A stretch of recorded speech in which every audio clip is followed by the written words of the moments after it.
Holy shit, man. Are we fucking done with this yet? Okay, I feel like I've been working on this Miscellany for a month straight, maybe even more. And I'm not even exaggerating. I think that's legit. Like I think that's to be true.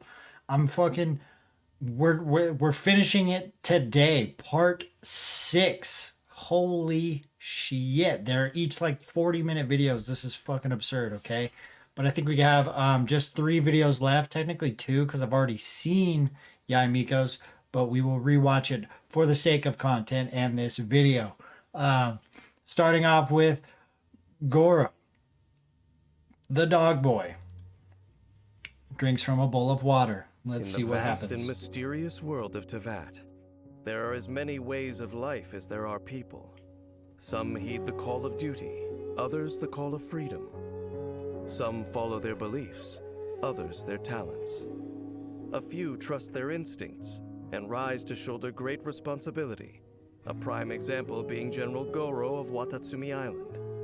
Since you never know what the enemy might throw at you, the key to surviving the chaos of battle is being able to adapt in the moment. Keep your weapon at the ready. Fucking weak. That was a weak ass intro. I'm sorry. Weak. Weak as shit. You never know what's around the corner. Goro has endured countless battles. He's not wearing a fucking shirt. He's just wearing armor. Put on a shirt. In his time, and this experience has taught him one important lesson. However strong you may be, war is never a one-man job. As a commander, Goro is constantly looking out for his That was an troops, awesome scene, by the way. offering his protection and support, right alongside them on the front line. Goro has always loved the great outdoors. His keen sense of smell makes him an expert at tracking down resources. When Goro is in your party, the location of resources unique to Inazuma will appear on your minimap, making it easier to gather supplies. It's very Goro's mellow. normal attack can combo up to 4 consecutive shots, dealing physical damage. Never mind. With a charged attack, I was gonna say it's very mellow feel to it so far. It's very boring. Fucking fall asleep to that shit. But okay, it looks like we're picking up here. Goro executes a more precise aimed shot that deals increased damage. While aiming, stone crystals accumulate on the arrowhead. You know what's A interesting? fully charged He actually holds the bow sideways like that, which is, I think he's the first bow character to do that. So that's cool. At least they're like, you know, at least the developers are like, look, all the bow handlers, one of them's got to hold it weird, okay? It's got to be at least a little different. So, all right. arrow will deal geo damage. Tap Goro's elemental skill to employ Inuzaka all-round defense, dealing AoE geo damage and erecting a general's war banner. Hold the skill to adjust the banner's position. It has been erected. The general's war banner provides buffs to active party members within its AoE. And the more geo characters in the party, the stronger the buffs. Okay, so he is straight up like Geo Team. Fucking Goro, Ito, Zhongli. I don't know, Diona or something. I have no idea. A 4th Geo character. But okay, so he buffs support Geo. Let's go. If the party contains 1 geo character, the buff is Standing Firm, which increases the active character's defense. If there are 2 geo party members, the buff is Impregnable, increasing. Okay, so it even scales with the more Geo characters you have, which I didn't know. I was just... Okay, that's pretty cool, I guess. Both defense and resistance to interruption. And if there are 3 geo party members, the buff is Crunch, which increases defense and resistance to interruption, while also providing a geo damage bonus. Okay. I was like, why is it called Crunch if it only increases your defense and resistance? Goro can only deploy a single general's war banner at any given time. Also, Characters can only benefit from one general's war banner at a time. Any active buffs will be cleared shortly after the character leaves the banner's AoE. Everyone on me! Goro displays his general's valor, dealing AoE geo damage and creating the general's glory field. I'm not a fan of the thing. You know, where's its legs? What is it? It's just a floating dog's head with, you know, like a rice patty type hat. And it's holding a flag with its tail. Now, I know Genshin tends to do these things with Amber's little whatever the fuck that thing is, and I don't know, Ito's bowl, I guess, like these cartoonish kind of things. I'm not really a fan of it. Like, I get it, I get the appeal, it's cute, whatever, but I'm eh. To embolden his comrades. General's glory provides the same buffs as the general's war banner. You know what I guess is alright about it though? Like, I've seen some people from events where they have like the little pet with them, but it doesn't necessarily do anything. It's just like a floating piece of paper or something. I don't know why that's more acceptable to me, because it's actually classified as like a pet or like a little trinket that just floats around you and stuff. When it's an ability, I think that's what it is. When it's an ability, I feel like it shouldn't be this cute fucking thing, right? That's like killing stuff. It just doesn't seem right. It's like, you know what I mean? If it's a pet or like a trinket or whatever the hell they're called, that makes more sense to me, and it's for me it's easier to accept that in my mind as part of the game, right? If it's a little thing that's adorable but it's killing motherfuckers, it's like, I can't, you know. Created by Goro's elemental skill. Various buffs are provided to the active character in the skill's AoE, based on the number of geo characters in the party. But this field moves with the active character. At regular intervals, a crystal collapse occurs, dealing AoE geo damage to one enemy within the field, and pulling an elemental shard from the crystallize reaction to the active character's location. Oh, that's pretty cool. Actually, I like that. When Goro uses his elemental burst, if there is a general's war banner on the field, it will be destroyed. Also, while General's Glory is in effect, using Goro's elemental skill will not create a General's war banner. After unlocking the talent Heedless of the Wind and Weather, all nearby party members receive a temporary defense boost after Goro uses Juga, Forward unto Victory. Okay. For the gifted to find their true calling, someone must first recognize their talent. Goro knows this well. He is eternally grateful and staunchly committed to Watatsumi Island's defense. After unlocking the talent A Favor Repaid, Goro's elemental skill damage, burst damage, and crystal collapse damage are all increased by an amount based on his defense. Okay, that's cool. I could get behind that. Goro's unique skill set provides excellent support to Geo Party members. Deploying the General's War Banner to establish an optimal formation before launching the offensive is the core of Goro's prowess as a general. Yeah. When he joins forces with other Geo comrades, his General's War Banner provides a diverse array of buffs, aiding the party both in offense and in defense. When his energy is full, unleash Goro's elemental burst to establish the General's Glory field, creating the perfect moment to attack and inspiring the whole party to press forward unto victory. Okay. Whether they seek it or not, those of exceptional ability and character tend to gain the trust of the masses. For Goro, this trust serves both as a confirmation of his abilities and motivation to hone them continuously. But the cost of being someone that everyone relies on is the burden of responsibility that it brings. Everything from helping the troops with their daily struggles to keeping Watatsumi Island safe and secure ultimately falls on Goro's shoulders. Fuck, man. Time and fate Can we get on treat with such this? notions with contempt, which can make the burden unbearably heavy. If one day the world is turned upside down, will his instincts and determination alone provide him with enough strength to keep carrying the load he bears? Okay. I'm sorry, Goro. You're fucking boring as shit to me. I don't know what it is, man. I'm sorry. You're boring. He seems like he's only good with a Geo team. That seems like the only way to really maximize. I mean, obviously, that's what his burst and his skill do, of course. But it to me that makes him fall flat.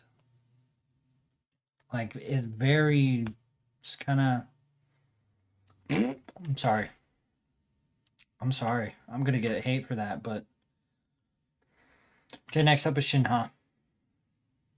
Although the Okay, hold on. Let me say this.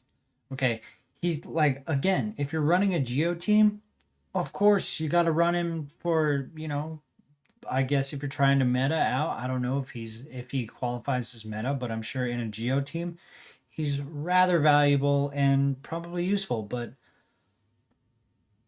I think he's boring as fuck. paths through the lofty peaks of Jueyun Karst are arduous, there are always bright-eyed mortals who come seeking the adeptal path. For all their ambition, most mere mortals cannot fathom the way to the Adepti, and return from their fruitless journeys disappointed. I know that guy. I Those think fortunate enough to encounter I some did a hardship, thing up they there. suddenly find themselves being rescued by a divine young lady. Stunned by the elegance of their silver-haired savior, they hastily begin bowing excitedly in reverence and adulation. She's so cute. I think it's her eyes, man. They're just, it's the eyes. They got me, man. I like her. I don't even know anything about her, but I like her. Only to find their Adeptus rescuer remain indifferent, and leave without even a second glance. I will do as you command. Yeah, she's good looking. Though Shen He I'm gonna try and not be biased, but I'm pretty fucking biased already. Just going into it. is often mistaken for an Adeptus, she is actually a mortal. Albeit Oh, you know what? I trialed her. I think I did a thing. She felt okay to play. Nothing too special. I don't remember, but she seemed okay. one who is an accomplished Adepti disciple.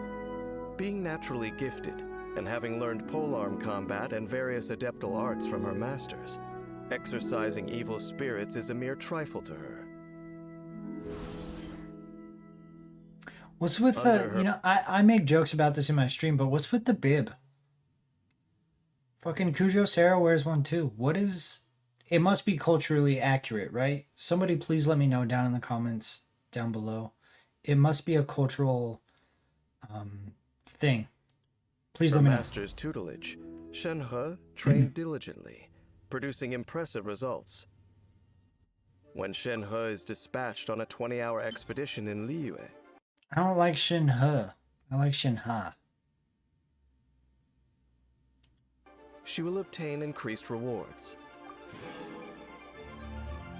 Shen He's normal attack can combo up to 5 strikes with her polearm, dealing physical damage.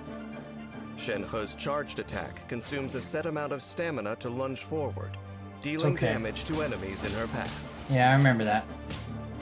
When she casts That's one thing I do remember about her is that when she does the charged attack, she goes through enemies, which you could use tactfully.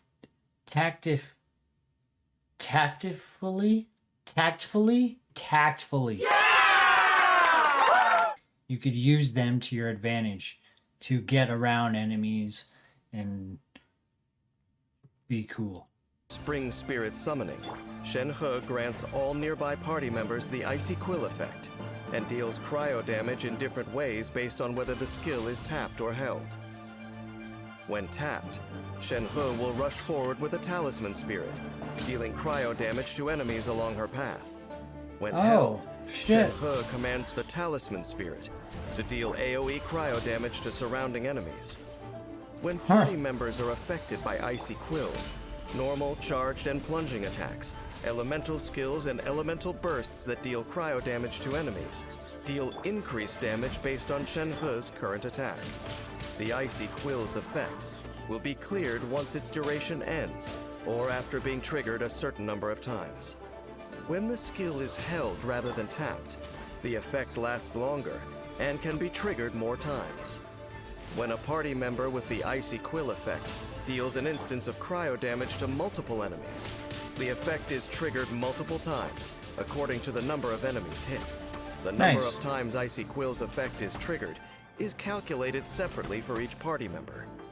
After unlocking the talent Spirit Communion Seal, when Shenhe casts Spring Spirit Summoning, she grants additional effects to all nearby party members.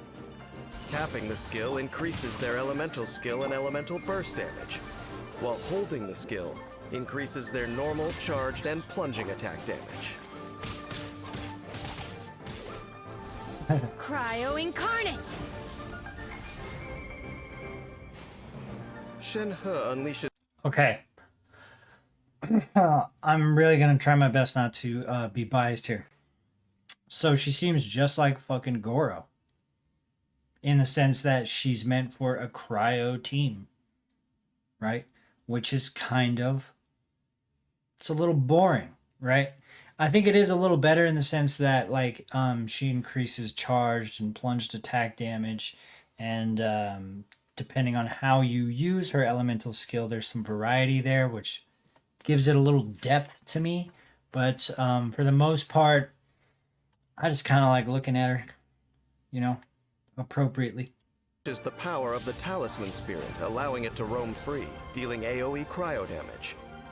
The Talisman Spirit then creates a field, which decreases the cryo and physical resistance of enemies within, and also deals periodic cryo damage to them.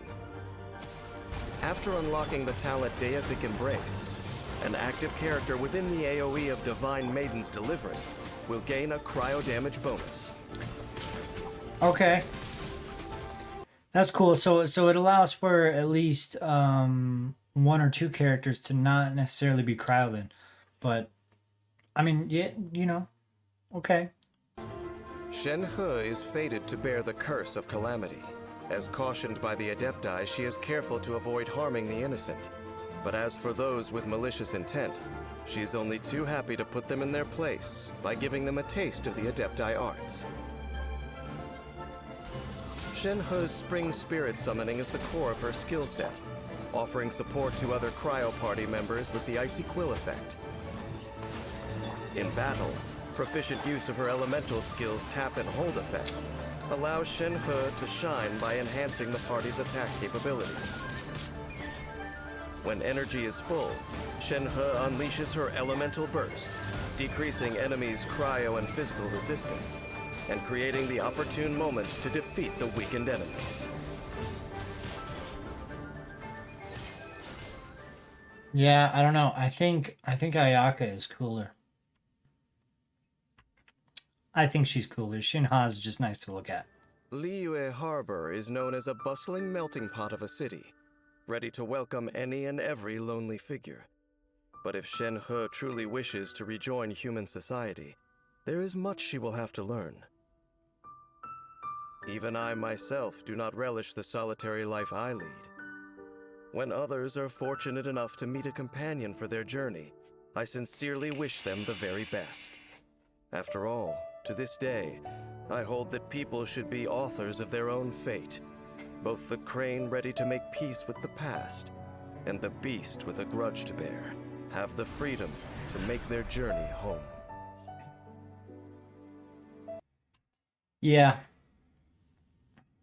I don't know, you know? Am I gonna roll on her? Of course. Let's watch Yaimiko again. I don't even know if I remember it. Yaimiko is a divine kitsune, as the Electro Archon's familiar and Guji of the Grand Narukami Shrine. Her dignified presence commands awe and respect. Have I seen this? But as chief editor of the Yai Publishing House, and a patron and participant of festivities, her crafty tone keeps you guessing. This leaves many uncertain of how to deal with the majestic but mystifying Miko. In reality, however, If you want to make Lady Guji smile, you needn't deliver an eloquent speech. You simply need to say these 4 magic words. Something amusing just happened. Whatever would you do without me? Yeah, I think that fits her In character Yae pretty well. Miko's eyes, shooing away pesky intruders is a tedious task that does not require her personal involvement. She can leave this to the Kitsune spirits. Only when her curiosity is aroused will Yae Miko show her favorite fox form and summon lightning plummeting from above. It's said that those lucky enough to witness this spectacle never live to tell of the tale. Yeah, it's a With cool her ult, age I and think. experience, Yae Miko is one of the most learned in the land. Even Learned. if the spur-of-the-moment stories she enjoys telling make this hard to believe. When Yae Miko crafts character talent materials, there is a chance to obtain 1 extra random item of the same region. This item has the same rarity as the material consumed. Okay, yeah. Yae Miko's normal attack performs up to 3 consecutive attacks, dealing electro damage. Man, her normal attack? Nope. Nope. I was choking on something. Yeah, you just totem up, swap out, swap back, alt, totem up again, swap out. That's my understanding of how to play her. Her charged attack consumes a set amount of stamina and deals AoE electro damage after a short casting time. Yeah, I never do that. Tap her elemental skill, and Yae Miko moves swiftly, leaving behind a Seisho Sakura.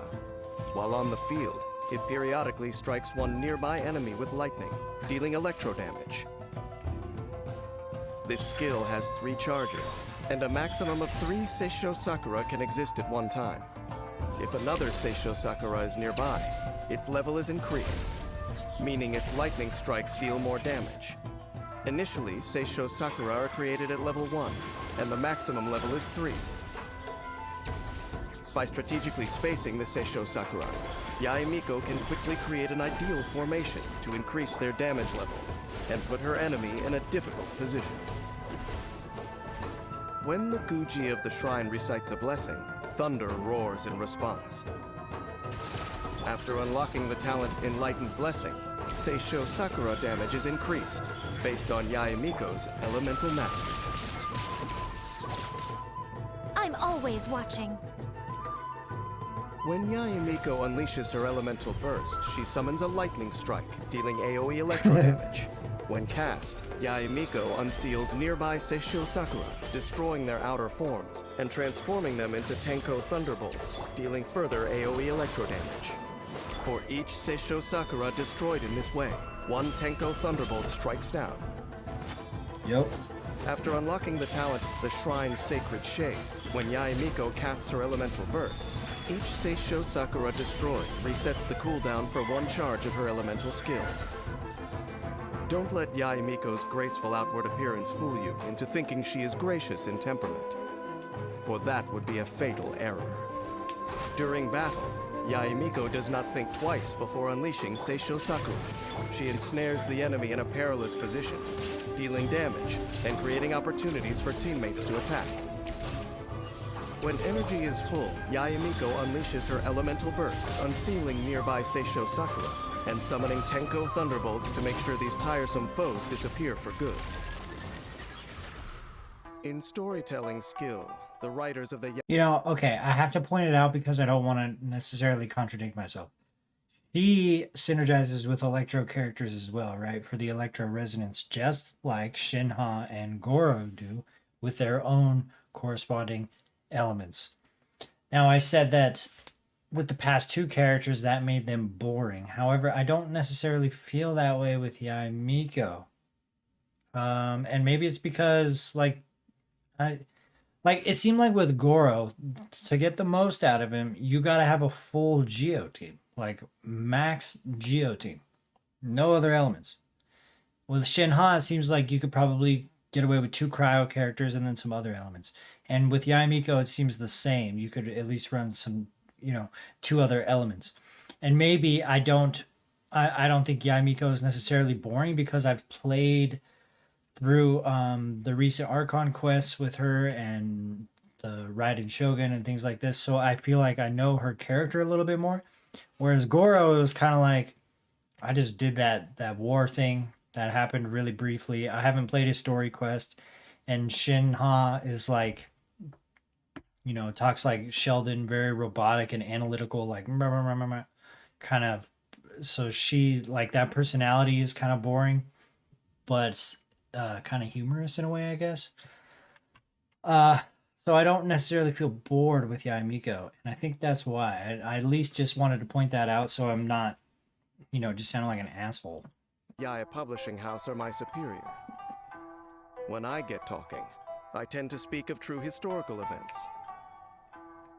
But under Chief Editor Yaya's guidance, works of sheer fantasy thrive, accounting for the vast majority of popular light novels. Maybe in another few centuries, archaeologists will find books filled with pure fiction, mistake them for rare historical records, and draw all kinds of conclusions from them. Perhaps by then, the truth of the past will be consumed as entertaining fiction.